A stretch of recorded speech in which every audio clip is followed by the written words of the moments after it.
part of the reason that I'm going to be rebuilding everything under here is because the condition of all this stuff is really not looking too good. I mean, everything is pretty much tight. Steering linkage is tight, but there's a few things here that bother me and I'm going to have to correct. First off, if your boots are completely ripped up and there's grease dripping out of them, you may want to eventually look into replacing it, because all that's going to happen is you're going to have garbage get in there, wear out the socket, and then it's going to become loose anyways. Whoever did this originally, these have been replaced at one time. This boot is completely ripped open. All the boots on the ball joints are completely ripped open. Cotter pins are pretty much rotted off. Even on this side here, this is the worst.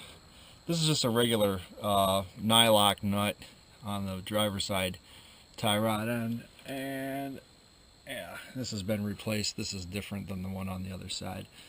But I think the most noticeable thing that is really causing this truck to pull to the left whenever I step on the brakes and wander, this thing really wants to wander a lot, is this bushing here is just completely coming apart. It is pretty gone. I would think that what's happening is this bar is moving back and forth.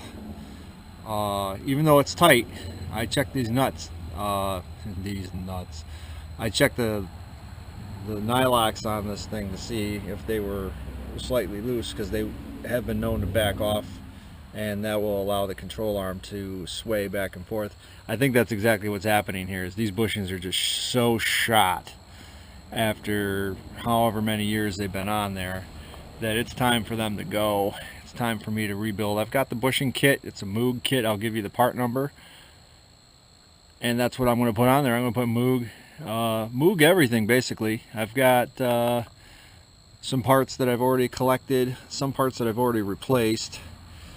We're going to do everything. We're going to do lower control arm bushings, which are behind here. We're going to do upper control arm bushings up top.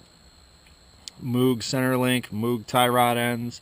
I have a Moog idler arm here, a complete idler arm, so it's going to get all new steering components from side to side.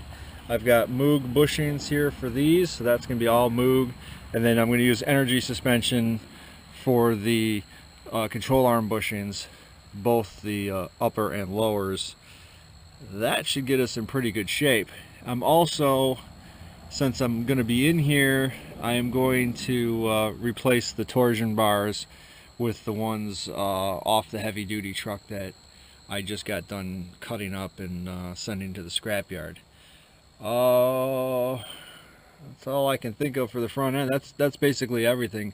We've got Moog sway bar bushings already on here. That's already been done. Yeah, the whole front end of this truck is going to be pretty stout when I'm done with it. So that's a part of the winter project that's going to start, along with replacing the rear axle. The poly bushings have already been done on both sides of the leaf springs there, so I don't have to deal with that at all. That's pretty much it.